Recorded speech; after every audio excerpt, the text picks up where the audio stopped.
तो एप्रिसिएशन और डेप्रिसिएशन को समझने के बाद अब हम लोग देखते हैं कि इसको हम फिगर से कैसे देख सकते हैं। देखिए एप्रिसिएशन जो है वो एप्रिसिएशन में जैसा कि हमने कहा कि increase in supply of foreign exchange होगा या decrease in demand for foreign exchange होगा। यहाँ पे हम लोग देख रहे हैं कि ये एप्रिसिएशन का फिगर है। यहाँ पे सप्लाई है, डिमांड जो पहले डी था, तो पहला इक्विलिब्रियम आपका ई पर है और दूसरा इक्विलिब्रियम E1 पर आ गया, यानी D1 पर आ गया, और इसके कारण आपका रेट ऑफ एक्सचेंज गिर गया। रेट ऑफ एक्सचेंज गिर गया, कहाँ से गिर गया? तो 60 रुपया से गिर के 50 रुपया आ गया rate of exchange US dollar के लिए इन टर्म्स ऑफ रुपीज। यहाँ पे demand and supply of US dollar को हमने रखा है, और ये जो है एप्रिशिएट हो गया आपका करेंसी, यहाँ पर एप्रिशिएट हो गया, यहाँ पर जो है आपका करेंसी एप्रिशिएट हो गया, और एप्रिसिएशन के कारण आपका अब now you have to be pay less 50 rupees to purchase 1 unit of dollar. तो ये एप्रिसिएशन का फिगर है।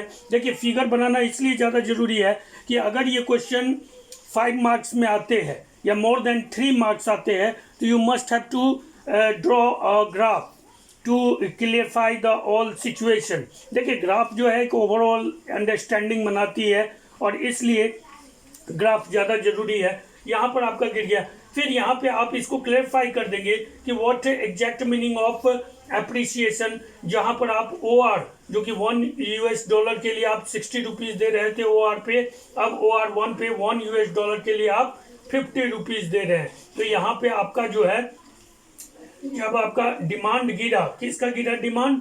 Decrease in demand of foreign exchange, यानी विदेशी यानी यूएस डॉलर का जो डिमांड है वो इंटरनेशनल मनी मार्केट में गिर गया, और इसके गिरने के कारण आपका करेंसी एप्रिशिएट हो गया। जब उसका डिमांड गिरा तो उसका प्राइस गिर गया। यहाँ पे आप इसको प्राइस देख सकते हैं। उसी तरह से आप डेप्रिसिएशन को भी बता सकते हैं।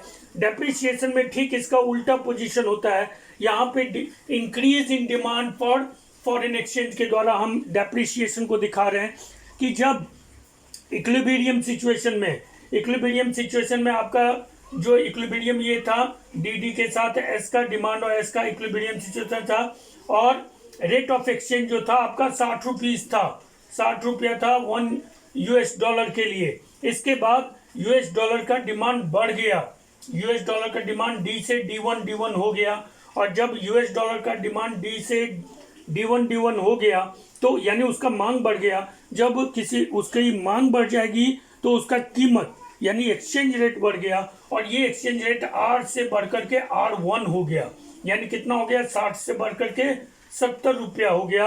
एक यूएस डॉलर का दाम इन इंडियन रुपीज 70 रुपया हो गया, और इसको हम कहते हैं डेप्रिशिएट। यहाँ पे आपका करेंसी डेप्रिशिएट हो गया, यानी आपके करेंसी का मूल्य ह्रास हो गया। आपके करेंसी जो है यानी जो आप पेपर में देखते हैं न्यूज देखते हैं कि भारतीय रुपया और कमजोर हुआ डॉलर के मुकाबले, तो ये रुपया का कमजोर होना है डॉलर के मुकाबले। डेप्रिसिएशन को हम हमेशा कहते हैं कि ये डॉलर के मुकाबले कमजोर होना, लेकिन क्या डेप्रिसिएशन इज ऑलवेज हार्मफुल?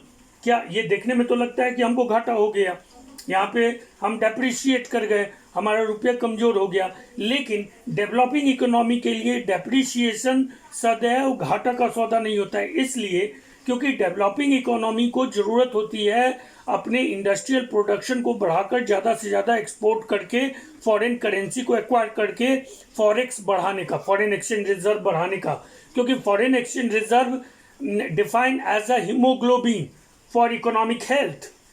और जब भी whenever there is depreciation, depreciate your currency, it means that in foreign market, विदेशी बाजार में आपके वस्तु सस्ते होंगे। मान लो कि $1 का सामान के लिए विदेशी व्यक्ति को पहले एक 60 रुपये का सामान अगर हम भेजते थे सपोज दैट, तो उसको 60 रुपये के सामान के लिए 1 यूएस डॉलर देना पड़ता था। अब अगर हम 60 रुपये का सामान उसको भेजते हैं तो उसको वो व्यक्ति अगर वहाँ विदेश में $1 देता है तो उसको दुकानदार वो 60 रुपये का हमारा जो सामान है वो भी देता है, और 10 सेंट्स मैंने मोटा मोटी समझ लीजिए कि 10 रुपये, डॉलर में सेंट्स होते हैं, 10 सेंट्स उसको वापस भी करता है। यानी हमारा सामान विदेशियों को सस्ता लगेगा। तो हमारे एक्सपोर्ट्स बढ़ जाएंगे। और डेवलपिंग इकोनॉमी के लिए इससे अच्छी और क्या बात होगी कि अगर उसका एक्सपोर्ट्स बढ़ जाता है। दूसरी तरफ क्या होगा कि हमारा सामान, जिस सामान के लिए, जिस विदेशी सामान को हम मंगाते हैं, मान लीजिए यहाँ पे कॉस्मेटिक है और अदर चीज़ें हैं, तो उसके लिए जो हमको 60 रुपया देना पड़ता था एक सामान के लिए, वो अब कितना देना पड़ेगा, 70 रुपया देना पड़ेगा। यानी विदेशी सामान अब भारतीय बाजार में महंगा हो जाएगा, तो हमारे इंपोर्ट्स घट जाएंगे और एक्सपोर्ट्स बढ़ जाएंगे, क्योंकि हमारा सामान विदेश में सस्ता हो जाएगा। और इसका पॉजिटिव इम्पैक्ट किस पे पड़ेगा, हमारे बैलेंस ऑफ पेमेंट पे पड़ेगा। बैलेंस ऑफ पेमेंट हमारा सुधरेगा, भुगतान संतुलन हमारा सुधरेगा। दूसरी तरफ हमें पर्याप्त मात्रा में एक्सपोर्ट से विदेशी आय की प्राप्ति होगी। तो depreciation it assume to be bad.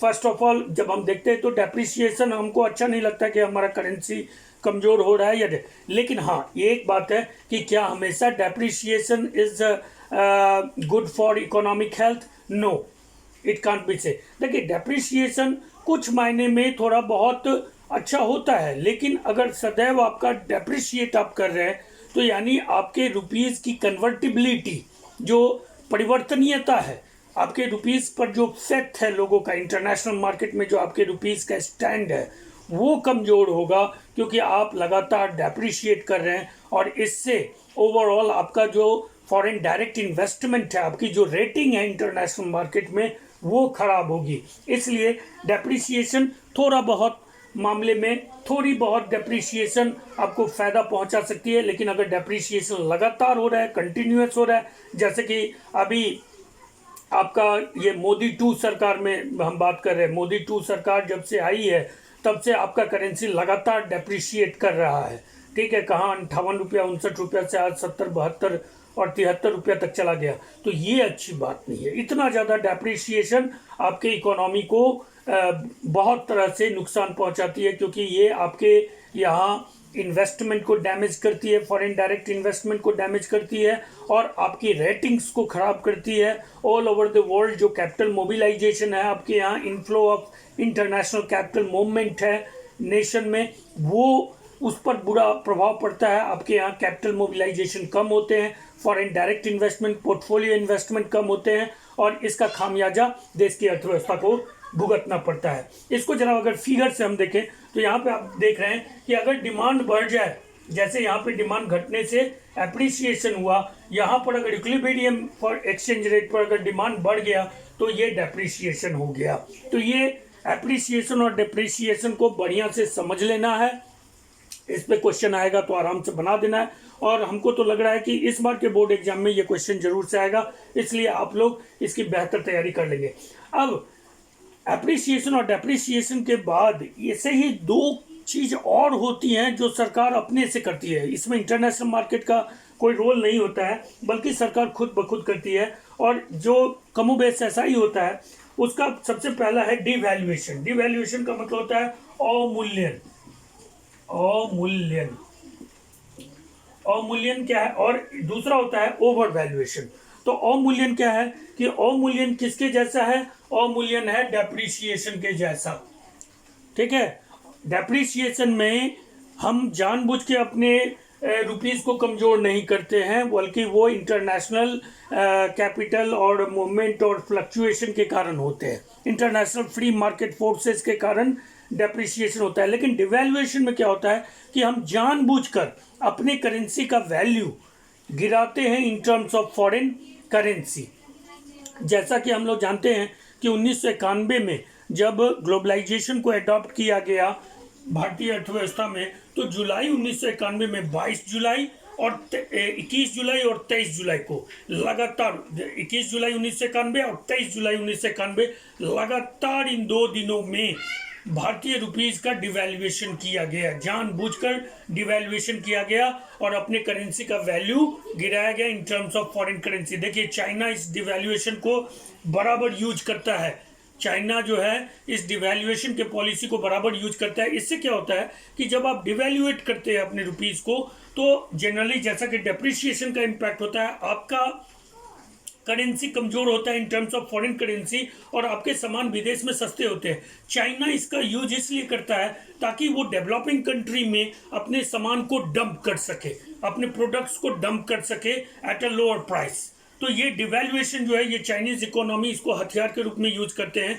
Indian economy बहुत ज़्यादा डिवैल्यूएशन का यूज नहीं करता है, बस केवल 1991 में ग्लोबलाइजेशन के टाइम में जो सिचुएशन में थोड़ा फ्लक्चुएशन था, उस सिचुएशन से निपटने के लिए थोड़ा सा बैलेंस ऑफ पेमेंट, क्योंकि हमारा 1991 में आप लोग जानते हैं कि हमारा बैलेंस ऑफ, जैसा कि एलपीजी पॉलिसी आपने 11 में पढ़ा कि what are the reason behind the adoption of LPG policy in Indian economy. और उस टाइम हमने कहा था कि हमारा बैलेंस ऑफ पेमेंट बहुत एडवर्स हो गया था, और उसके कारण हम डिवैल्यूएशन किए थे उस टाइम। और डिवैल्यूएशन क्या है कि when the government used to decrease the value of domestic currency in terms of foreign currency, that is known as devaluation. और ये जानबूझ के किया जाता है ताकि बैलेंस ऑफ पेमेंट को ठीक किया जाए, एक्सपोर्ट बढ़ाया जा सके और विदेशी मुद्रा की प्राप्ति की जा सके।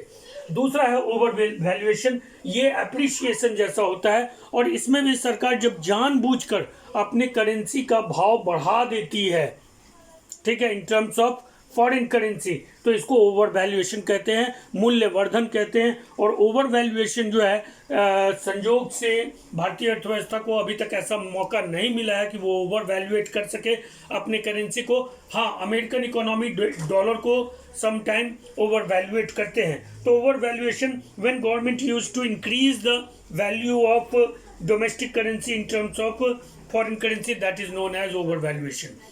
तो एप्रिसिएशन, डेप्रिसिएशन, डिवैल्यूएशन और ओवर वैल्यूएशन, ये 4 टर्म्स है। इससे ऑब्जेक्टिव क्वेश्चन भी हो सकते हैं और आपको 3 नंबर या 5 नंबर के भी क्वेश्चन हो सकते हैं। I hope you all understand this all terms, and I requested to all of you that you must write down this topic in your homework notebook or fair notebook, and also remember from point of exam purpose, and also clarify your concept. Till then, bye.